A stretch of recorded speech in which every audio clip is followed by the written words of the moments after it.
गूंजा भारत माता की जय का नारा। इसरो ने वो कर दिखाया जिसका उसने वादा किया था। विक्रम रोवर ने चांद पर नई खोज का चलाया महाअभियान। स्पेस एक्सप्लोरेशन के फील्ड में भारत की एक बहुत बड़ी जीत, वो जीत जिसे सदियों तक याद रखा जाएगा। दोस्तों, 23 अगस्त 2023 का दिन दुनिया के इतिहास में हमेशा के लिए अमर हो गया है। खासतौर से हमारे भारत के इतिहास में इस दिन को हर साल एक त्योहार की तरह सेलिब्रेट किया जाएगा, क्योंकि यही वो दिन है जब चंद्रयान 3 ने चांद की दक्षिणी ध्रुव पर सफलतापूर्वक लैंड किया और दुनिया को दिखाया कि आज का भारत साइंस एंड टेक्नोलॉजी के फील्ड में भी किसी से पीछे नहीं है। पूरा देश इस वक्त इसरो और चंद्रयान की सफलता का जश्न मना रहा है और दुनिया भर के न्यूज चैनलों पर हमारे देश और हमारी स्पेस एजेंसी की चर्चा चल रही है। हर तरफ से हमें इस कामयाबी के लिए बधाइयां मिल रही हैं, लेकिन इसरो वैज्ञानिकों ने जीत के इस माहौल में अपना फोकस नहीं खोया है। उन्हें मालूम है कि ये मिशन अभी आगे 14 दिनों तक चलने वाला है और इन 14 दिनों में कोई गड़बड़ी ना हो, इसके लिए वैज्ञानिक फिर से अपने काम में लग गए हैं। तो ऐसे में अब सवाल ये उठता है कि चंद्रयान तो सफलतापूर्वक चांद पर लैंड कर चुका है, फिर इसरो 14 दिन तक और क्या करने वाला है? क्या अभी भी इस मिशन का कुछ अहम हिस्सा बाकी है? अगर हाँ, तो वो क्या है? आइए सब कुछ आपको डिटेल में समझाते हैं। दोस्तों, जैसा कि आप सभी जानते हैं कि 23 अगस्त की शाम चंद्रयान 3 की लैंडिंग को करोड़ों लोगों ने लाइव देखा और ये दुनिया में एक नया कीर्तिमान बना। दरअसल अलग अलग राज्य सरकारों द्वारा इस ऐतिहासिक पल की लैंडिंग को लाइव दिखाने के लिए खास इंतजाम किए गए थे। उदाहरण के लिए उत्तर प्रदेश के अंदर सरकारी स्कूलों में बच्चों को ये लाइव इवेंट दिखाया गया, साथ ही लोग अपने मोबाइल और टीवी पर भी इस ऐतिहासिक पल को देख सके, इसका भी खास इंतजाम था। जैसे ही चंद्रयान 3 ने चांद की सतह पर अपना कदम रखा, हर तरफ जश्न का माहौल शुरू हो गया। यहाँ तक कि लोगों ने खुशी में आतिशबाजी भी की। वाकई ये दिन हम कभी नहीं भूल पाएंगे। भारत अब चांद पर उतरने वाला दुनिया का चौथा देश बन गया है। सोचिए, पूरी दुनिया में सिर्फ 4 देश ऐसे हैं जो चांद तक पहुंच पाए हैं और उन 4 देशों में एक हमारा भारत है। ये सोचकर ही गर्व महसूस होता है। साथ ही चांद के दक्षिणी ध्रुव में उतरने वाले ये दुनिया का पहला देश बन गया है। जब कभी चांद के इस इलाके में पहुंचने वाले देशों की लिस्ट बनेगी तो उसमें भारत का नाम हमेशा सबसे ऊपर रहेगा, क्योंकि ये कारनामा सबसे पहले भारत ने ही किया है। आज हमारे देश का झंडा सिर्फ धरती ही नहीं बल्कि चांद पर भी लहरा रहा है और इन सब उपलब्धियों के लिए हमें अपनी स्पेस एजेंसी इसरो और इसमें काम करने वाले वैज्ञानिकों पर फख्र होना चाहिए। इतनी बड़ी सफलता मिलने पर भी वैज्ञानिकों ने अपना फोकस मिशन से नहीं हटाया और ऐसे डेडिकेशन के लिए उन्हें दिल से सैल्यूट है।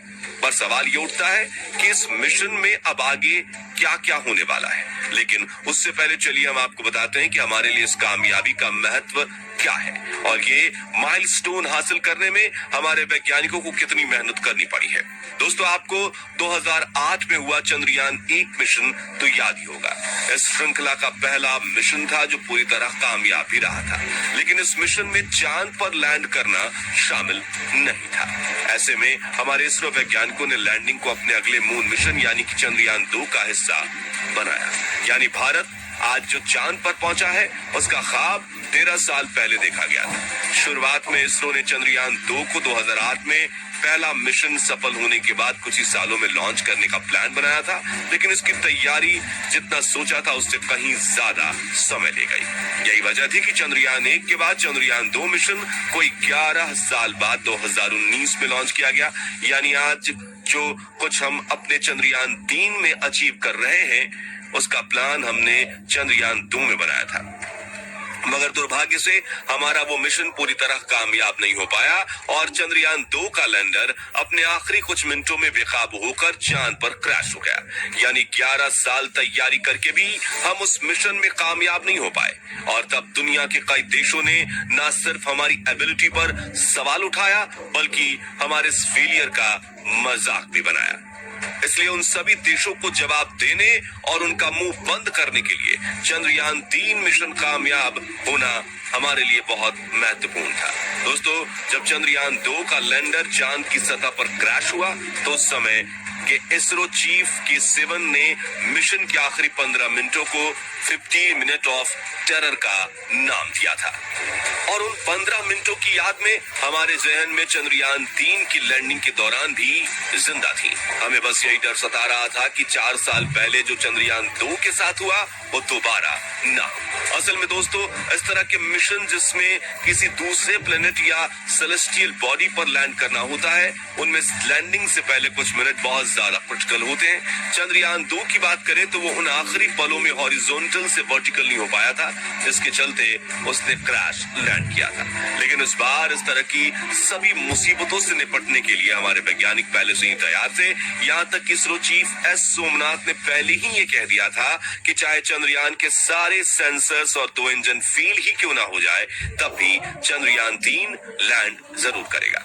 इसके अलावा अगर सिचुएशन बिल्कुल खराब हो जाती तो इसरो ने इसके लिए भी प्लान बी बनाया हुआ था। ऐसी कंडीशन में लैंडिंग को डिले कर दिया जाता और फिर 27 अगस्त को चांद पर ये उतरता। लेकिन सौभाग्य से ऐसा कुछ नहीं हुआ और हमारा चंद्रयान प्लान ए के अनुसार ही चांद की सरजमी पर सुरक्षित रूप से लैंड कर गया। अब बात करते हैं ये मिशन 14 दिनों तक और क्यों चलने वाला है। असल में दोस्तों, अभी तो चंद्रयान 3 का रोवर बाहर निकला है। अब आगे उसे इस अंधेरी और वीरान दुनिया में अपने रिसर्च को अंजाम देना है, जिसके लिए उसे वहां भेजा गया है। और इसरो वैज्ञानिकों ने इस रिसर्च को पूरा करने के लिए 14 दिन यानी कि लूनर डे का प्लान बनाया है। इस काम करने के लिए चंद्रयान 3 के साथ प्रज्ञान रोवर भी भेजा गया है और एक 6 पहियों वाला ये बेहद ही आधुनिक रोवर वहां खोज करेगा। अब प्रज्ञान रोवर की मदद से इसरो वैज्ञानिक चांद के अलग अलग हिस्सों में जाकर वहां अपना टेस्ट करेंगे। हमारा ये रोवर चांद की सतह के सैंपल कलेक्ट करेगा और उन पर जरूरी टेस्ट रन करके जो रिजल्ट आएगा उसे पृथ्वी पर यानी इसरो वैज्ञानिकों को भेजेगा। इन 14 दिनों में चांद के वायुमंडल, मिट्टी और पत्थरों पर शोध किया जाएगा। साथ ही वहां आने वाले भूकंप का भी इसरो वैज्ञानिक गहनता से अध्ययन करेंगे। इन सब के अलावा पानी की खोज भी इस मिशन का एक अहम हिस्सा रहेगी। दरअसल चांद के इस हिस्से में बहुत सारे ऐसे बड़े बड़े गड्ढे मौजूद हैं जिनके अंदर करोड़ों अरबों सालों से सूरज की एक किरण तक नहीं गई है और इसके चलते बहुत से वैज्ञानिकों को इन गड्ढों के अंदर बड़ी मात्रा में पानी मौजूद होने की उम्मीद है। तो ऐसे में इस पर भी इसरो वैज्ञानिकों की खास नजर है। अगर सच में इन गड्ढों के अंदर पानी का कोई बड़ा स्रोत मिलता है तो ये चांद पर जीवन बसाने की दिशा में एक बहुत बड़ी कामयाबी होगी।